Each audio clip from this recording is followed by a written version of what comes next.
현재 정치권에서 가장 첨예하게 대립하고 있는 이슈인 것 같습니다.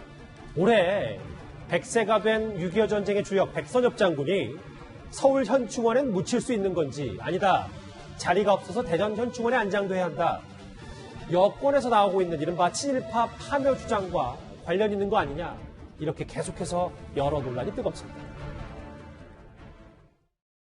임시정부 중경에서 군사부장을 했다고 하는 정도밖에 모릅니다. 현충원 앞에서 김원봉 사회주의자를 북한의 그 인사를 이렇게 띄워주는 건 좀 어떻게 생각하세요? 그 이상의 내용은 나도 모릅니다. 어제 저희가 이 백선엽 장군의 묘역 도대체 어디로 가는 건지에 대해서 하나하나 논란을 짚어봤는데 그래픽이 좀 준비가 됐나요? 왜냐하면 오늘 김홍걸 당선인과 원희룡 지사가 장혜철 변호사님 이 관련 얘기를 두고 좀 설전을 벌였거든요. 네, 김홍걸 더불어민주당 당선인 김대중 전 대통령의 삼남이죠. 예. 전쟁 때 세운 공으로 친일 용서받을 수 없다. 백선엽 장군의 간도 특설대 경력 때문에 아무리 그 이후 6.25에서 큰 공을 세웠다 하더라도 현충원에 안장하면 안 된다는 의사를 공개적으로 밝혔고요. 이에 대해서 원희룡 제주지사 같은 경우는 백선엽 장군님은 6.25 전쟁 영웅으로 자유대한민국을 구한 분이다. 6.25의 이순신이라 해도 평가해도 된다. 서울 현충원에 반드시 그 자리가 마련돼야 한다고 말을 했습니다. 예. 이 논란이 처음에 사실은 더불어민주당 이수진 당선인이나 김병기 의원이 현충원에서 행사를 가지면서 친일 행적 있는 사람들 현충원에서 파묘해야 된다.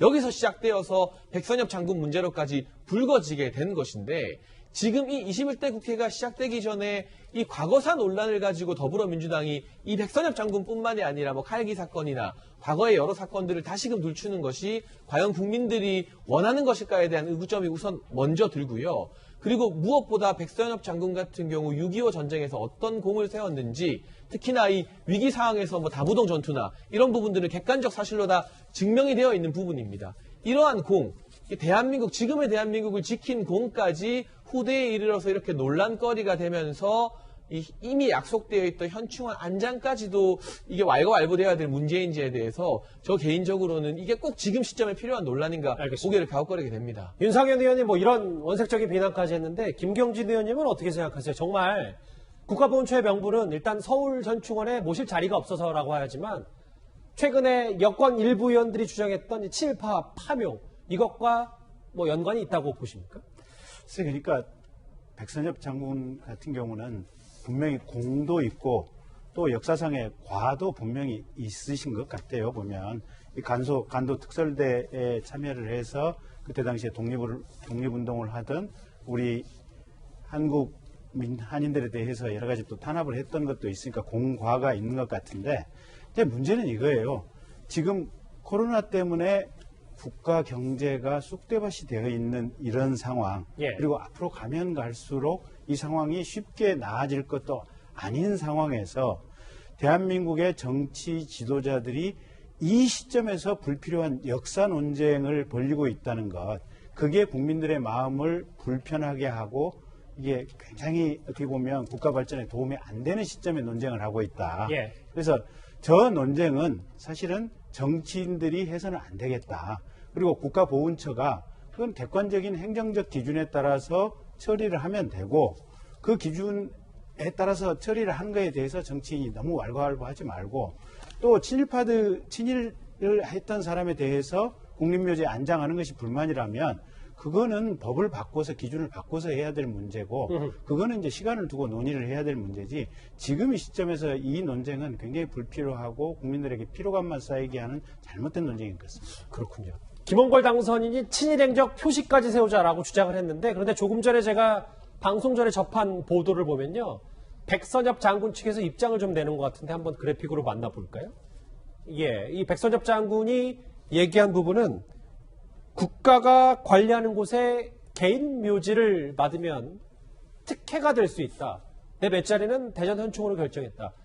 아까 국가보훈처가 아까 그래픽도 나갔습니다만 안장은 공식적으로 하는 거니까 그럼 결국 서울이 아닌 대전 현충원으로 어느 정도 논란 좀 가라앉는 겁니까, 이렇게 되면? 백선엽 장군 측에서도 이 문제가 더 커지는 걸 원하지 않는 것 같아요. 그래서 아마 이제 대전 현충원 쪽으로 일단은 정리를 하겠다는 거죠. 이게 뭐 더 커져봐야 크게 양쪽에 다 득이 될 게 없다는 그런 판단을 한 것 같고, 예. 어찌됐든 간에 대전 현충원 쪽으로 가신다고 결정을 했기 때문에 보훈처도 그렇고 백선엽 장군도 그렇고 일단은 이 문제는 여기서 이제 수그러들 것 같긴 한데 네. 문제는 이제 앞서 김정진 의원도 설명하셨지만 이런 과거에 관한 문제, 지나간 역사의 문제를 지금 계속 꺼내는 것이 국민에게 도움이 되는 것인가?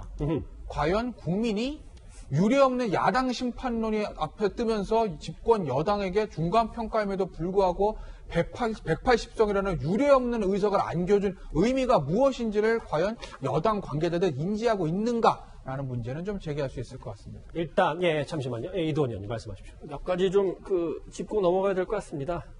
백선엽 장군에 대해서 친일파 얘기하고 있죠. 예. 친일파는 지금 미래통합당에도 뭐 있겠지만 민주당에 꽤 많습니다. 민주당 고위직 하신 분들 중에 친일파 후손이 있고 예. 그분이 뭐 앞으로 그 당의 더 중요한 자리에 도전할 가능성도 있습니다. 두 번째, 백선엽 장군의 공이 있고 과가 있습니다.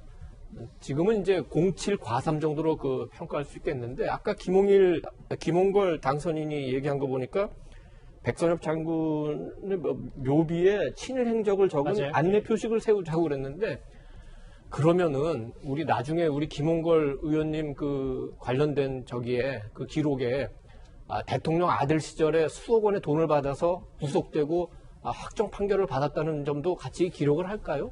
아니면 지금 상황을 이끌고 있는 우리 김원훈 광복회장께서 대학을 졸업하고 간 첫 직장이 공화당 공채로 들어간 거라는 걸 다시 한번 강조할 필요가 있을까요? 남에게 총을 겨누면은 남도 자기에게 총을 겨누는 겁니다. 왜 이렇게 177석을 가진 거대 야당이 자꾸 과거사를 들추면서 알겠습니다. 국민을 분열시키는지 모르겠습니다. 국민들이 180석이라는 압도적인 지지를 한 것은 미래를 봐라. 코로나 잘 극복해라. 경제난 잘 해결해라. 그리고 안보 튼튼히 해라. 이걸 원하는 게 아닐까요? 알겠습니다. 일단 백선엽 장군 측은 대전 현충원으로 가기로 결정을 한 것 같습니다. 관련 소식 여기서 정리하고요. 정치권 이슈 하나 더 있습니다. 다음 주에 바로 만나봅니다.